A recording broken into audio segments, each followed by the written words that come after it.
नमस्कार दोस्तों। हम लोग अपनी पिछली क्लास के अंदर जो क्लास 9th का जो अपना जो लेक्चर चल रहा था, क्लासेस चल रही थी, उसके अंदर हम लोगों ने इसके कुछ छोटे प्रश्नों के बारे में हम लोगों ने चर्चा की थी। और आज हम लोग इसी सीरीज को आगे बढ़ाते हुए हम लोग आज लघुत्रात्मक प्रश्नों के बारे में बात करेंगे, जो कि अपने पेपर में 3 नंबर के क्वेश्चन आने वाले हैं। ठीक है। और हम लोग उसका पहला प्रश्न की हम लोग बात करें तो पहला प्रश्न है 0.2353 बराबर 0.2 और 3 5 के ऊपर बार। ठीक है। इसे P बटा Q के रूप में व्यक्त करने की हम लोग बात करेंगे। चलो, इसका जो प्रोसेस है, सबसे पहले प्रोसेस है माना। प्रोसेस में सबसे पहले माना, और माना में अपने को जो भी संख्या लिख रही है उसको किसके बराबर माना, x के बराबर माना। x बराबर 0.2 3 5 फिर वापस 3 5 इसी प्रकार से आगे तक चले जा रहा है। और इसको हम लोग देंगे समीकरण नंबर 1 नाम दे देंगे। ठीक है। इसके बाद हम लोगों को प्रोसेस ये अपनानी है कि जिस संख्या का रिपीटेशन हो रहा है, या जिन संख्याओं का रिपीटेशन मतलब जिनके ऊपर बार लगा हुआ है, उन संख्याओं को देखो भाई कितनी संख्या का रिपीटेशन हो रहा है, तो 2 संख्या का। इसलिए इस समीकरण 1 को हम लोग किससे गुणा कर देंगे, 100 से गुणा करेंगे। यदि एक संख्या का रिपीटेशन होता है तो हम लोग 10 से गुणा करते हैं। 2 का रिपीटेशन हो रहा है तो 100 से गुणा करेंगे। 3 का रिपीटेशन हो रहा है तो 1000 से हम लोग गुणा कर लेंगे। तो इस प्रकार हम लोग क्या करेंगे, समीकरण 1 को 100 से गुणा करने पर, 100 से गुणा करने पर, और जैसे हम लोग 100 से इसको गुणा करेंगे तो इधर तो हम लोग लेफ्ट साइड में जो जाएगा 100x, और इधर से हम लोग 100 से गुणा करेंगे तो 100 से गुणा करने के 23 पॉइंट। ठीक है। 2 पॉइंट उधर किसक जाएगा, गुणा करते हैं 100 से, और इधर कितना आ जाएगा 5 3 5, और इस प्रकार से आगे तक बढ़ता जाएगा। और लगातार हम लोग लगातार संख्याएं लिख सकते हैं, लेकिन लिखने का तरीका यही है, इधर 5 तो इधर भी 5 करो, ताकि हम लोग घटाने में थोड़ी क्या रहेगी, सुविधा रहने वाली है। तो यहाँ से मैं 5 और लिख दूं तो 3 और ये 5, टोटल 5 हो गए, लगातार बढ़ता जा रहा है। तो ठीक है, इससे हम लोग समीकरण क्या दे देंगे, नंबर 2 हम लोग नाम इसको दे देंगे। जो मैं पढ़ा रहा हूँ वो आपको समझ में आ रहा होगा मैं क्या कहना चाह रहा हूँ। ठीक है। अब हम लोग क्या करेंगे, इसको आगे हल करने के लिए जो भी समीकरण अपना दूसरा आया, इस समीकरण 2 में से समीकरण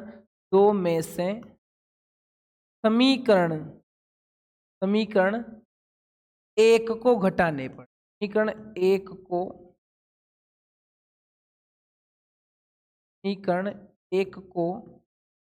घटाने पर, और जैसे हम लोग घटाएंगे इसको तो देखो यहाँ से घटाने का मतलब 100x बराबर 23.5353, और इसमें से हम लोग किसको घटाएंगे, x बराबर 2 पॉइंट, ये थोड़ा सा आप ध्यान रखना, पॉइंट के सीध में पॉइंट लगाएंगे। ठीक है। 2.235, ठीक है, 2 3 3 के बाद में जस्ट 5, ये 5 आ गया, और 5 के बाद 3 आगे तक चलता जाएगा। अब देख लो, 5 में से 5 गया तो 0, 3 में से 3 गया 0, 5 गया तो 0, इस प्रकार 3 में 3 गया तो भी, और 5 में से 2 जाएगा तो 3 बचेगा, और 3 में से 0 जाएगा तो बताओ कितना बचने वाला है। 3 में से 0 जाएगा तो 3 बचने वाला है, और 2 में से 2 गया तो भी कितना, 2 ही बचेगा, बराबर में 4x में से 1x गया तो कितना बचने वाला है, 99x अपने पास में बचने वाला है। बस यही ध्यान रखना, अपने कैलकुलेशन में मिस्टेक नहीं करनी है। ठीक है। अब बताओ, तो यहाँ से कितना आ गया 99, जो x हो किसके बराबर आया गया, यहाँ से देख लेते हैं हम लोग, 23.3 के बराबर आ गया। और जैसे हम लोग इस 99 गुणा में किस में भेज देंगे, भाग में, तो x बराबर कितना आ जाएगा 200, सॉरी 23.3 बटा 99, और पॉइंट हटाएंगे, सबको पता है सर नीचे 100 लगता है, कितना आ जाएगा 233 बटा 990, का मतलब x का मान जो अपने पास आया वो कितना है 233 बटा 990, जो कि अपने प्रश्न का क्या रहने वाला है, उत्तर रहने वाला है। ठीक है। तो ये जो मैं आपको पढ़ाया मैंने समझ में आ गया होगा। अगर हम लोग बात करें तो हम लोगों ने किसके रूप में चेंज कर दिया इसको, P बटा Q के रूप में क्या कर दिया हमने इसको चेंज कर दिया, मतलब एक परिमेय संख्या में हमने इसको बदल दी। ठीक है, अब हम लोग इसमें देखें तो यही क्वेश्चन है, यदि हम लोग ऑप्शन में आ जाए अपने पास में तो इतना समय नहीं होता अपने पास में, तो ऑप्शन को हल करने के लिए मैं आपको थोड़ा सा एक ट्रिक के माध्यम से इस सवाल को बताना चाहूंगा, आप इसको उतार लेना। ठीक है, ध्यान दो, करना क्या है, सीधी सीधी बात है, जो मैं बता रहा हूं उसके ऊपर थोड़ा सा ध्यान रखना है। कैसे बदलना है P बटा Q के रूप में, अपने पास लिखा हुआ है 35 के ऊपर 12 है। ठीक है, यही है। अब देखो यहां से जितनी संख्या का रिपीटेशन हो रहा है उतने लगाओ नीचे 9, जितनी संख्या का पॉइंट के बाद जितनी संख्या का रिपीटेशन लगाओ उतना लगाओ नीचे 9, जिस संख्या का रिपीटेशन नहीं हो रहा उसके लगाओ 0, तो कितनी संख्या 1, तो 1 क्या लगा दिया 0 लगाया, और पूरी संख्या को बिना किसी झिझक के तो सोचते हुए आप लोग कुछ नहीं करना, जैसा का जैसा लिखना है, और जिस संख्या के ऊपर बार नहीं है उसको घटाना है। तो गुरुजी 2 के ऊपर बार नहीं, 2 को घटा देंगे, पता है 235 में से 2 गया तो कितना बचेगा 233 बचेगा, और नीचे कितना बैठा है 990 बैठा है, तो अपने प्रश्न का उत्तर आ जाएगा, जो कि आपके पास में आसानी से निकल के आ गया। तो इतने मेथड से निकल गया, लेकिन अपने को क्या है कि एग्जाम में लिखना पड़ता है, इसलिए अपने को मेथड को फॉलो करना पड़ेगा, और यही क्वेश्चन ऑप्शन में आता है तो अपने को मेथड की बजाय अपने को सीधा सीधा उत्तर देने के हम लोग काबिल होने वाले हैं। ठीक है, जो मैंने प्रोसेस समझाया वो भी आपके समझ में आ गया होगा। चलो हम लोग उम्मीद करते हैं कि अगला क्वेश्चन शायद आप लोग देख कर ही कर सकते हैं, क्योंकि अगले क्वेश्चन में शायद किसी भी प्रकार की आप लोगों को शंका नहीं होनी चाहिए। तो ऐसा करते हैं हम लोग, इसके साथ साथ हम लोग 2-4 और सर्वसमीकरण हम लोग लिख लेंगे। ठीक है, ताकि आगे भी कोई दिक्कत नहीं आएगी। चलो सबसे हम लोग क्वेश्चन की बात करें तो यहाँ से सबसे पहला काम, इसको मैं मिटा रहा हूँ, आपने उतार लिया होगा, मुझे आशा है इस बात की। अब ध्यान दो इधर, सर सवाल बोल रहा है अपने पास में कोई भी 3 सर्वसमीकरण लिखो, और 3 सर्वसमीकरण लिखने का मतलब सर सीधा सीधा सा हम लोग सर एक तो बचपन से जो पढ़ते आ रहे हैं, तो पहली वो सर्वसमीकरण है कि a प्लस बी का होल स्क्वायर बराबर a स्क्वायर प्लस 2ab, तो 2ab प्लस का बी स्क्वायर, और इसके अलावा साथ में ये पढ़ते हैं सर बीच में माइनस हो, ये भी हो जाएगा a स्क्वायर माइनस 2ab और प्लस का बी स्क्वायर रहने वाला है। ठीक है, एक सर्वसमीकरण हम लोग ये भी पढ़ते हैं जो हमेशा यूज लेते हैं लगभग कहीं जगह, a square minus B square, तो a प्लस बी और a माइनस बी अपने ये उत्तर होने वाले। आप चाहो तो हम लोग सर और सर्वसमीकरण भी जानते हैं, लिख लेते हैं साथ साथ में, a प्लस बी का क्यूब, ये भी एक सर्वसमीकरण होती है, आइडेंटिटी होती है, इसका होता है a cube plus 3a square B plus 3a B का स्क्वायर प्लस बी का क्यूब ही बढ़ता है। ठीक है, और इसी प्रकार हम लोगों ने क्लास में भी खूब चर्चा की है कि इसको याद कैसे करते हैं, आसानी से मैंने खूब बच्चों को बताया है। ठीक है, चलो a क्यूब प्लस, अब देखो जहां पर b की घात क्या है विषम, वो उसका क्या लगेगा माइनस, तो b की घात कितनी 1, इसका मतलब यहां पर आगे क्या आने वाला है माइनस आने वाला है, तो माइनस 3a स्क्वायर और b, अब देखो b की घात सम है तो आगे क्या आएगा प्लस आएगा, b की घात विषम है तो आगे क्या जाएगा माइनस आ जाएगा। तो मैंने पूछी तो आपके पास में 3 थी, मैंने 5 लिख दी। ठीक है, तो आप लोगों को कोई दिक्कत, और सभी सर्वसमीकरण आपको अपने को याद भी होनी चाहिए। चलो नेक्स्ट हम लोग बात करें आगे की तरफ, तो अपने पास में आगे सवाल है निम्न बिंदु कौन से चतुर्थांश में स्थित है, और ये चीज हम लोगों ने पढ़ी अच्छी प्रकार से, तो फिर भी मैं एक छोटा सा क्या लोग एक ग्राफ बना के हम लोग इसको बताते हैं कि देख क्या होगा इसका उत्तर। ठीक है, तो आप लोग को उतार लिए होंगे, मैं आपसे अपेक्षा करने की कोशिश कर। चलो सबसे पहले हम लोग क्या करेंगे, एक ये चतुर्थांश बनाते हैं, ये चतुर्थांश बना लिए, इसको हम लोग x कहते हैं, धनात्मक x कहते हैं, इसे x डैश, ये होता y, ये होता y डैश, ये होते मूल बिंदु के निर्देशांक 0,0, इसे ओरिजिन पॉइंट कहते हैं 0, ठीक है ओरिजिन पॉइंट। अब सबको पता है इधर का जो भी मान होगा वो प्लस का होगा, इधर ऊपर भी जो मान होगा प्लस का होगा, इधर जो मान है माइनस का होगा, मूल बिंदु के नीचे की तरफ भी किसका होगा माइनस का। जब भी हम लोग कोई बिंदु लिखते हैं तो बिंदु हम लोग x कोमा वाई का रूप लिखते हैं। इसका रूप लिखते हैं x कोमा वाई का रूप। तो देखो ध्यान से देखिए इधर, सर ये होता है पहला चतुर्थांश, ये होता है द्वितीय चतुर्थांश, ये होता है तृतीय चतुर्थांश, और ये होता है अपने पास में चतुर्थांश। हम लोग इसके निर्देशांकों की बात करें तो इधर देखो ऊपर की साइड इधर x का मान भी प्लस का, y का मान भी प्लस का, क्या लिख देते हैं इसको प्लस कोमा प्लस। ठीक है, इधर की बात करें तो x का मान माइनस का, y का मान माइनस का, इसके माइनस कोमा क्या लिख देंगे प्लस लिख देंगे। इधर की बात करें तो x का मान भी माइनस का, y का मान भी माइनस का, तो कुल मिला के माइनस कोमा हम लोग माइनस इस चतुर्थांश को लिख देते। अब देखो इधर x का मान तो होगा प्लस में और y का मान होगा माइनस में, इसलिए लिख क्या देंगे इसको प्लस कोमा माइनस हम लोग लिखने वाले हैं। और सबको पता है सर, अगर यदि हम लोग वाई एक्स की बात करें, एक्स एक्स के ऊपर यदि कोई बिंदु स्थित है उसके निशान होते हैं एक्स कोमा जीरो, और वाई एक्स के ऊपर कोई बिंदु स्थित है उसके निशान हो गए जीरो कोमा वाई होने वाले हैं। देखो अपने प्रश्न का सबसे पहले देखें तो माइनस कोमा माइनस, तो माइनस कोमा माइनस कौन सा चतुर्थांश आ गया, ये सर थर्ड चतुर्थांश में स्थित है। कौन से चतुर्थांश में स्थित है, थर्ड चतुर्थांश में स्थित है। शायद मुझे लग रहा है कि आपको समझ में आ गया होगा। ठीक है, अच्छी प्रकार से चलो हम लोग आगे हम लोग सवाल की बात करें।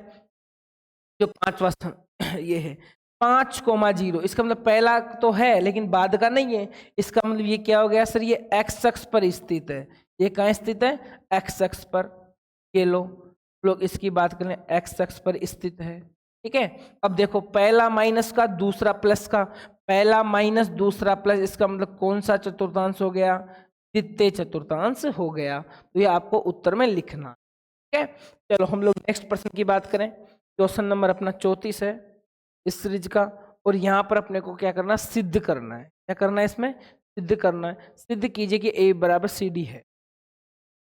तो शायद ये भी सवाल आपको करने में किसी प्रकार की दिक्कत नहीं आनी चाहिए। चलो हम लोग इसको भी देख लेते दीजिए, तो मिटाता हूं मैं आपको जब तक। और देखो सवाल में क्या दिया गया है,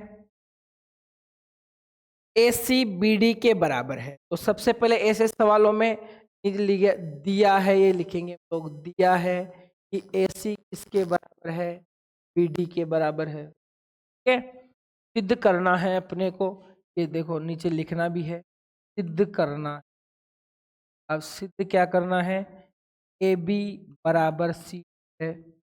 और जैसे हम लोग क्वेश्चन को पढ़ते हैं तो क्वेश्चन को पढ़ने के बाद सीधा सीधा दिखाई दे रहा अपने को, इसमें हम लिखेंगे उपपत्ति। क्या लिखने वाले हम लोग इसमें, उपपत्ति। और उपपत्ति के अंदर देखो ये दोनों रेखाएं बना देंगे, और दोनों रेखाएं बनाने के बाद अपने को पता चल रहा है जो ए सी है ना सर, ए सी, जो ए सी का मान है वो किसके बराबर है, ए बी। और मैं बी सी को जोड़ता हूं तो क्या मेरे पास में ए सी आता है, ए बी, और मैं किसको जोड़ूं, बी सी को। ए बी को और बी सी को जोड़ने पर क्या मेरे पास में ए सी आता है, बिल्कुल सही है सर। ये देखो ए बी और बी सी को जोड़ेंगे तो ए सी बनने वाला है। इसी प्रकार हम लोग बी डी की बात करें, किसकी बात करें, बी डी की बात, तो सर बी सी में क्या जोड़ दो, सी डी। तो बी सी में हम लोग सी डी जोड़ेंगे तो अपने पास में क्या मिलेगा, बी डी मिलने वाला है। मैं क्या करूंगा, समीकरण 1 व 2 से देखो दिया है, अकॉर्डिंग टू क्वेश्चन बताओ दिया है, ए सी किसके बराबर दिया है, बी डी के बराबर। तो मैं ए सी का मान रख लेता हूं यहां से, ए सी का मान कितना है, A B plus B C. और इधर ही बताओ चलो बी डी का मान कितना है, B C plus C D. और बी सी से बी सी गया तो ए बी किसके बराबर आ गया, सी डी के बराबर आ गया। और यही अपने को क्या करना है, सिद्ध करना है। तो हम लोग नीचे क्या लिख देंगे मेरे लाल, इति सिद्धम हम लोग ए। तो उम्मीद है कि ये क्वेश्चन भी आपको आ गया होगा। ठीक है, तो हम नेक्स्ट क्वेश्चन की बात करें। सिद्ध करो कि एक ही वर्तखंड में बने कोण क्या होते हैं, बराबर होते हैं। ये अपने को क्या करना, सिद्ध करना है। अब मैं आपको इसके सिद्ध करने का प्रोसेस बताता हूँ, एक ही वर्तखंड में बने कोण बराबर क्यों होते हैं। चलो देखिए नीचे,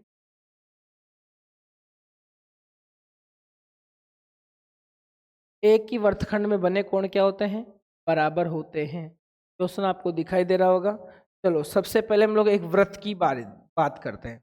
ये देखो एक वृत्त है, सीधा आपको करना है, केवल मैं समझाऊंगा ना। एक वृत्त है, इसका कोई केंद्र O, इसके ऊपर हम लोग एक वृत्तखंड मान लेते हैं। तो गुरुजी आपने कह दिया, तो ये कोई एक हम लोग वृत्तखंड ले लेते हैं, वृत्त का एक टुकड़ा या भाग, ये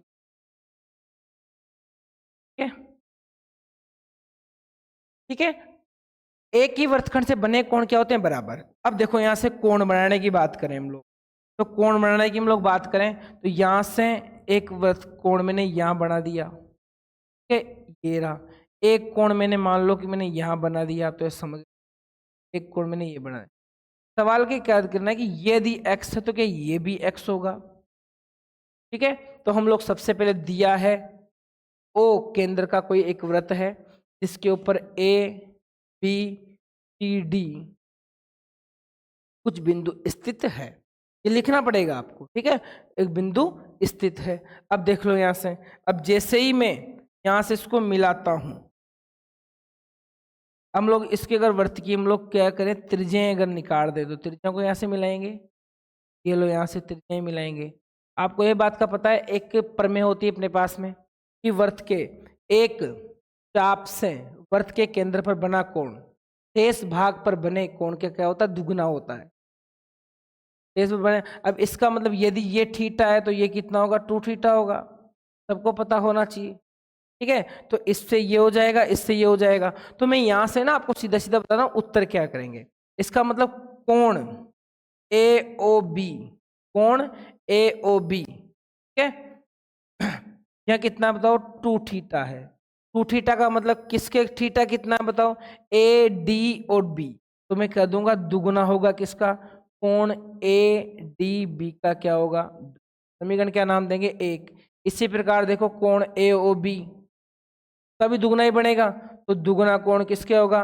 कोण ACB के बराबर होगा, समीकरण नंबर 2। उपपत्ति में लिखेंगे ये चीज, है ना, आपके समझ आएगा मैं क्या करना चाह रहा हूँ।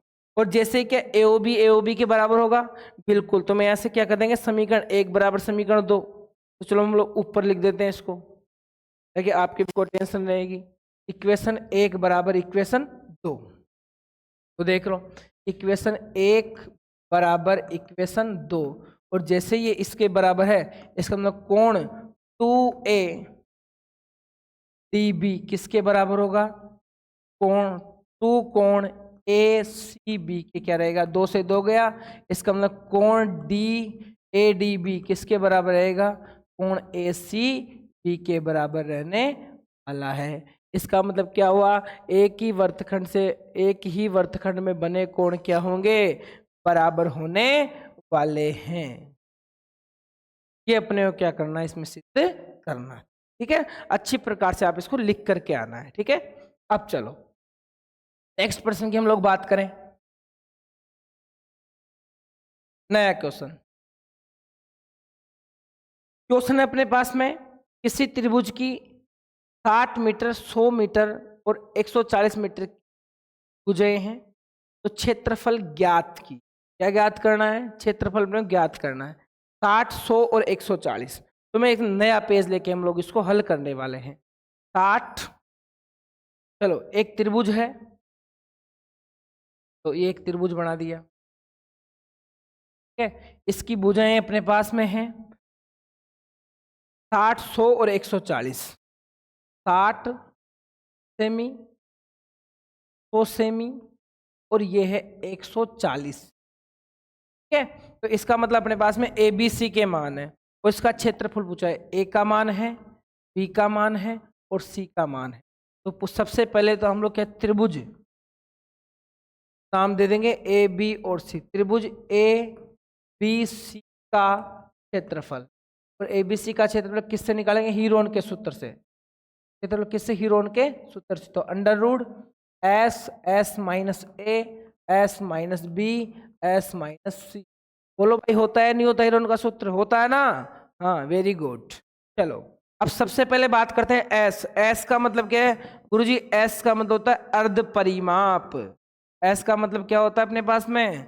अर्ध परिमाप हो गया। और सर अर्ध परिमाप तो हम लोग जानते हैं कि A plus B plus C बट्टा, तो तीनों को जोड़ के 2 का भाग देंगे। तो देखिए सवाल के अकॉर्डिंग बताओ, S बराबर A का मान कितना? 60, B का मान कितना है बोलो? 100, और सी का मान कितना है 140। तो इन सब में किसका भाग देंगे 2 का भाग। तो सबको जोड़ने में 0 0 0 जोड़ेंगे, 4 4 10 की 0 हासिल का 1, तो सही 200 और 1 300 हो गया 300। और 300 में 2 का भाग देंगे तो एस का मान कितना आएगा 150 सेंटीमीटर। इसका मतलब त्रिभुज का जो अर्ध परिमाप है वो कितना आ गया 150 सेमी। और अकॉर्डिंग टू क्वेश्चन यहाँ पर हम लोग मान रखेंगे तो अपना उत्तर मिल जाएगा। तो 150 में से कितना घटाएंगे 60 घटाएंगे, ए का मान देख लो 150 में से कितना गया ए का मान। इसी प्रकार 150 में से बी का मान कितना है 100, तो ये 100 सेमी घटा दिया। सबको पता चल रहा है सर 150 में से सर हम लोग सी का मान कितना 100 सेमी, तो ये 100 सेमी हम लोगों ने घटा दिया। ठीक है, और जैसे इसका उत्तर निकालेंगे तो देखो ध्यान से, यहाँ से 150 का तो 150 रहने वाला है, ब्रैकेट का मतलब क्या होता है गुणा होता है। और ठीक है 150 में से 60 गए तो लग रहा है सर 90 बचेगा। कितना बचेगा 90। और 150 में से 100 गया तो कितना बचेगा 50 बचेगा। 150 में से 100 गया तो 100 नहीं 140 घटाना ना, वेरी गुड, घटाना है 140। यहाँ पर हम लोग 140 घटाएंगे तो कितना बचेगा 10 बचने। ठीक है, ये बात आपको समझ आ गई। अगर बताओ यहाँ से क्या मैं 150 को ऐसे लिख सकता हूँ क्या 3 गुणा 50 भी 150 होंगे। यदि मैं 90 को क्या ऐसे लिख सकता हूँ क्या 9 गुणा 10, और ये 50 का 50 और ये 10 का 10। हम लोग ऐसा क्यों कर रहे हैं क्योंकि जब रूट में से कोई संख्या बाहर निकलती है तो जोड़े के रूप में बाहर निकलती है। और जोड़े के रूप में बाहर निकलने का मतलब अपने पास में सीधा सीधा सा है गुरुजी कि देखो यहाँ से ये 2 50 है तो इस 2 50 में से 1 50 बाहर आ गया। 9 का वर्गमूल सर जानते हैं 3 होता है तो 3। सर हम लोग जानते हैं 2 10 में से 1 10 भी बाहर आ जाएगा तो 10। और अंडर रूट में क्या बचा केवल 3 बचा, इसलिए मैंने काम किया। ठीक है, ताकि अपना वर्गमूल आसानी से निकल जाए। आप चाहो तो इससे 150 की गुणनखंड करना, 90 के गुणनखंड करना, 50 के गुणनखंड करना, और इसी प्रकार 10 के गुणनखंड आप कर करके मान निकालेंगे तो भी उत्तर वही आने वाला है। चलो ध्यान दे इधर, सबसे पहले 50 दिया 50 150, 150 का 10 गुना कितना हो जाएगा 1500, और 1500 और साथ में आ गया 3, तो 1500 √ 3 सेंटीमीटर स्क्वायर आ गया। अगर किसी को समझ में नहीं आया तो मैं आपको और बताऊं। देखो इधर हम लोग इसको और आसानी से निकाल लेंगे। ध्यान देना इधर, सबसे पहले हम लोग सबसे पहले क्या करेंगे 150 के गुणनखंड करेंगे। 150 में 2 का भाग दिया तो 75, 75 में 3 का भाग दिया 25, ये आएगा 25 से 75 हो गया। और ठीक 5 का भाग देंगे 5, और 5 का भाग देंगे कितना जाएगा 1 आ जाएगा। इसी प्रकार अपने को एक और दिखाई दे रहा है 90। तुम लोग 90 के बताओ क्या करेंगे गुणनखंड कर लेंगे। 90 के गुणनखंड 2 का भाग देंगे 45, फिर 3 का भाग देंगे 9, 25,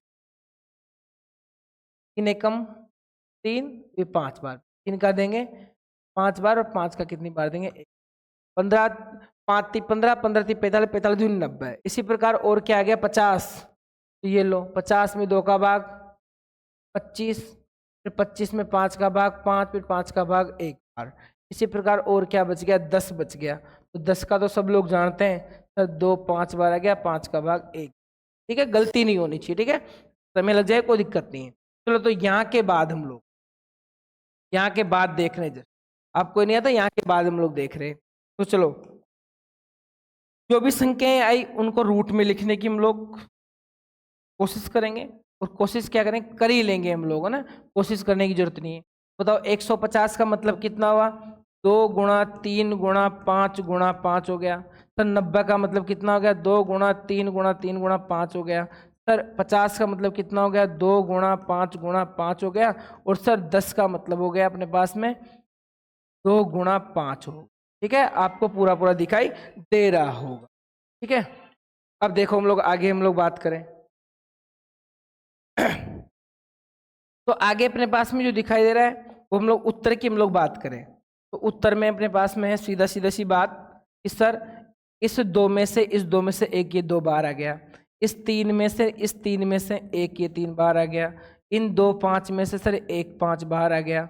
और आगे हम लोग बात करें तो यह हो गया ये हो गया, सर इस 5 में से इस 5 में से भी ये एक 5 बार आ गया।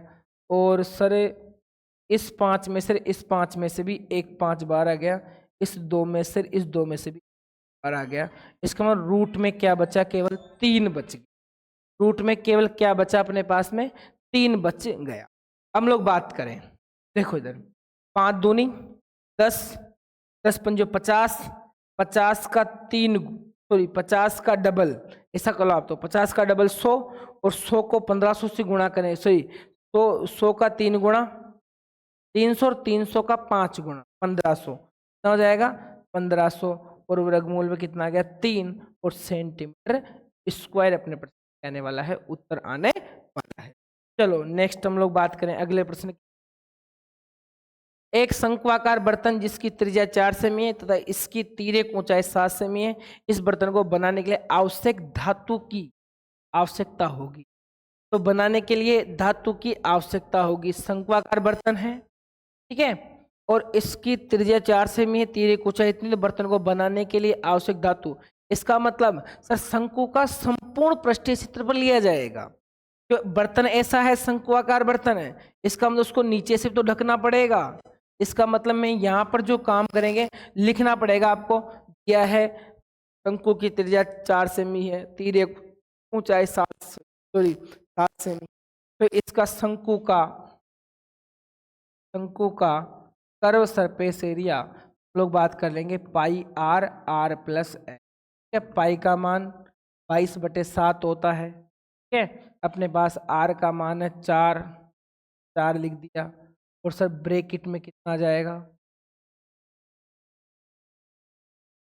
ये 4 आ गया, ब्रैकेट में कितना है 4 + 7, की तो बात कर रहे हैं हम लोग, ये कितनी आ जाएगी 7 आ जाएगी। सबको गुणा करेंगे तो सही ऐसा लगेगा 22 चौक 88 और 7 और 4 11/7, सबका गुणा करने पर उत्तर अपने को मिल जाएगा। 88 का 8 हासिल का 8, 11 88, 88 और 8 कितने 94, तो 948/7 और सेंटीमीटर स्क्वायर। ये अपने बर्तन बनाने वाले धातु की क्या रहेगी, आवश्यकता रहने वाली है, ठीक है, इतनी अपने को क्षेत्रफल की जरूरत है। अब देखो चलो आगे, एक संगठन विश्व में महिलाओं के अनुबंध मृत्यु के कारण पता लगाने के लिए एक सर्वेक्षण के निम्नलिखित प्रतिशत प्राप्त किए, ठीक है, तो दी गई सूचनाओं को आलेख रूप में क्या करना है, निरूपण करना है। बहुत अच्छा प्रश्न है, बहुत छोटा सा प्रश्न, ठीक है, और फोकट के 3 नंबर इसमें आने वाले हैं, ठीक है। तो मैं यहाँ से क्या इसके जो ग्राफ की हम लोग चर्चा करें, तो सबसे पहले सब बच्चों को ग्राफ बनाना आता होगा, सर ऐसा ग्राफ हम लोग बनाते हैं, आप है ना, आप लोग केवल और केवल ध्यान दीजिए ग्राफ कैसे बनाएंगे, ऐसा ग्राफ बना लिए। उसके बाद में सीधा सीधा दिखाई दे रहा है, सबसे पहले जनन स्वास्थ्य। अब तुम्हें ऊपर की साइड तो देखो, इधर की साइड तो हम लोग लिखेंगे कारण, इधर की साइड को हम लोग क्या लिखेंगे, कारण लिखने वाले हैं। इधर की तरफ लिखेंगे हम लोग मृत्यु दर, क्या लिखेंगे, महिला मृत्यु दर, इसमें प्रतिशत लिखेंगे, प्रतिशत। अब देखो यहां से चालू 4 से हो रहा, तो मैं ऐसा कर रहा हूँ 4 का पहाड़ा इसमें लिख लेता हूं मैं, लगभग 4 का पहाड़ा लग जाएगा। तो 4 का पहाड़ा बनाने की अपने को आवश्यकता है, इसका मतलब यहाँ से स्टार्ट कर दें, 4 8 12 16 20 24 28 32, ठीक है, लास्ट 32 तक है, तो ठीक है 31 तक है, 32 ले। सबसे पहले जनन स्वास्थ्य 31.8, तो सर 31.8 कहाँ आएगा, सर दिखाई दे रहा है सर 32 के जस्ट नीचे आने वाला है। इसका मतलब हम लोग ऐसा एक क्या बनाएंगे, एक स्तंभ बना लेंगे, और उसको हम लोग क्या कर देंगे, यहाँ से डेकोरेट कर देंगे, और नीचे क्या लिखेंगे, जनन स्वास्थ्य अवस्था, तो नीचे हम लोग क्या लिख देंगे, और ये मूल बिंदु है, जनन स्वास्थ्य, चलो बाद में लिखिए, पहले हम लोग ग्राफ बना लेते। इसके बाद ग्राफ किसका, तंत्रिका मनोविकार 25.4, तो 25.4 से 24 के ऊपर आएगा, 24 के ऊपर तो आएगा 25, तो 25.4 सर यहाँ पर इस प्रकार से मैं इधर कर लेता हूँ, और बराबर गैप छोड़ते हुए हम लोग ऐसे बना लेते, ठीक है, ये सेम आ गया। इसके बाद नया सती के लिए हम लोग सर यहाँ से 12.4, तो सर 12.4 इसके ऊपर आएगा जस्ट इस प्रकार से याद करते हुए ये लो, ये 12.4 का ग्राफ आ गया। ठीक है, सबको ग्राफों को बराबर बराबर बनाना। इसके हृदय वाही का अवस्था 4.3, तो 4.3 तो थोड़ा सा ऊपर, तो ये लो क्या गया 4.3 का हृदय वाही का। इसके बाद में श्वसन अवस्था 4.1, तो 4.1 जस्ट इसके नीचे, थोड़ा सा नीचे। ठीक है, बराबर गैप छोड़ते हुए थोड़ा सा क्या बनाएंगे, ये बनाएंगे। इसके बाद देखो अन्य कारण में 22 का मतलब 20 और 24 के बीच में, तो यहां से ये 22 आ गया। ये 22 का मैंने एक ग्राफ यहां से अपने पास में बना, ठीक है, ये बन गया बस। और इनका क्या है, जो भी नाम है तुम लोग नाम दे देंगे। तो नाम देने के लिए यहां से अपने को सबसे पहले जो दिखाई दे रहा है वो जनन स्वास्थ्य अवस्था है। जनन स्वास्थ्य अवस्था ये नाम दे दिया। इसके बाद में क्या तंत्रिका मनोविकार, ये तंत्रिका मनोविकारी अवस्था, तो ठीक है। इसके बाद में सती, तो नंबर 3 पर सती आ गया। सती के बाद में अपने पास में है हृदय वाही का अवस्था, तो बोर नहीं होना आपको ना, हृदय वाही का हृदय वाही का अवस्था, तो ये अवस्था लिखा हम लोग। इसके बाद में श्वसन अवस्था, तो ये लिख दिए हम लोग श्वसन अवस्था। ठीक है, उसके बाद हम लोग क्या लिख देंगे सबसे बाद में अन्य कारण, तो अन्य कारण। इस प्रकार से अपने को क्या करना, ग्राफ बनाना। ठीक है, शायद ये चीज सब बच्चों को समझ में आ गई हो। तो हम लोग आगे नेक्स्ट प्रश्न की बात करें, तो नेक्स्ट क्वेश्चन है अपने पास के अंदर, गोले का आयतन ज्ञात की। गोले का आयतन ज्ञात कीजिए। आज के सेशन का लास्ट क्वेश्चन है। हम लोग फिर अगले जो बड़े प्रश्न है 4 नंबर, इसको अगले सेशन में हम लोग पूरा करेंगे। ठीक है, एक क्वेश्चन है गोले का आयतन ज्ञात कीजिए जिसकी त्रिज्या कितनी है, 0.63 मीटर है। तो यहां से आर का मान दे रखा है, तो मैं गोले का आयतन का सूत्र लगा देता हूं। गोले का आयतन, गोले का आयतन, तो गोले का आयतन सबको दिखाई दे रहा है। तो सर आप कह रहे हो तो हमको दिखाई दे रहा होगा, गोले का आयतन 4/3 पाई आर क्यूब, 4 का 4 बटे का 3, और पाई का मान है 22/7 और आर का मान है 2.63। तो मैं यहां से लिख देता हूं 2.63, 2.63 का क्या आ जाएगा, क्यूब आ जाएगा। और हल करने पर 4/3, पाई का मान 22/7 और 2.63 गुणा 2.63 गुणा, यहाँ से 3 से काटेंगे तो 3 दूनी 6 कम, ठीक है। और इसके बाद काटेंगे तो 7 या 21, तो 0. ठीक है, 7 या 21 तो 0.3 आ गया। और सबसे पहले क्या है, 22 चौक 88, तो 88 गुणा 0.3, तो 0.3 हो गया, 0.3 हो गया, गुणा 63 का 63 से गुणा, 63 का 63 से गुणा करें हम लोग, 63 का स्क्वायर कर लेते हैं पहले, 4 छोड़ के क्या लगा देंगे, पॉइंट लगा देंगे। 3 9 3 18 का 6 हासिल का 3 6 का स्क्वायर 36 और 3 39। ठीक है, तो यहाँ कितना आ गया 0.4 छोड़ के 0.3969 के ऊपर बार आ गया। और अब सबको क्या कर लेंगे, गुणा करने के बाद पीछे क्या लगा देंगे हम लोग, मीटर क्यूब लगाएंगे। क्या लगाएंगे सबसे बाद में, सबसे पीछे मीटर क्यूब हम लोग लगा देंगे। ठीक है, तो इसका फटाफट से मुझे आप लोग गुणा करके उत्तर भेजे, फटाफट कमेंट करो इसका उत्तर कितना होगा गुणा करने के बाद, जल्दी बताओ, जल्दी बोलो भाई साहब, इसका उत्तर कितना होगा, जल्दी बताओ इसका उत्तर कितना होगा, जल्दी बताओ भाई। देख रहा हूँ, देख किस किस का कमेंट आता है, देखता हूँ किस किस के कमेंट अपने मेरे पास में उत्तर मिलता है अपने को।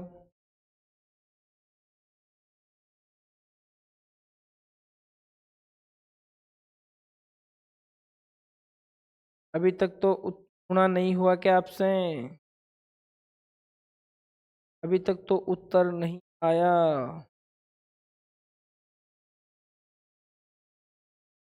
अभी तक उत्तर नहीं आया।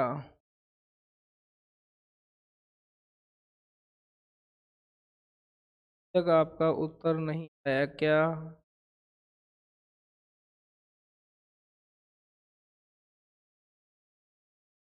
किसी का आ रहा है 10:48 कुछ है इसमें। 10:48 47 816। 10:47 800 का 10:47 816 क्या लगा देना, मीटर क्यूब लगा देना। ठीक है, तो 10.47 816 ये क्या रहेगा अपने प्रश्न का उत्तर रहने।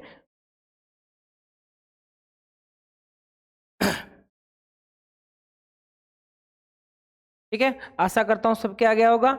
आज के सेशन के लिए धन्यवाद। हम लोग आगे के जो लेक्चर है उनके अंदर हम लोग प्रश्नों क्या करेंगे, चर्चा करेंगे 4 नंबर के प्रश्नों। ठीक है, वीडियो देखने के लिए आपका बहुत बहुत धन्यवाद, बहुत बहुत आभार। आशा करता हूं कि आपको पूरी क्लास समझ में आ गई होगी और इसी प्रकार से आगे जुड़े रहने के लिए आप चैनल को जरूर सब्सक्राइब करें, साथ ही लाइक करें, शेयर करें और कमेंट में ये भी लिखें कि मैं आपको कैसा पढ़ा रहा हूँ। साथ में जो अपने जो साथी है उनको भी ये वीडियो शेयर करें ताकि वो भी क्या है इस क्लासों का लाभ ले सके और उनको भी क्या है मोटिवेट करे कि तुम भी इस क्लास को देखो और ढंग से लोग नवी क्लास में अंक लाने की लोग आशा रखेंगे आपसे। ठीक है, इसी पुनः आपका धन्यवाद, पुनः थैंक यू सो मच।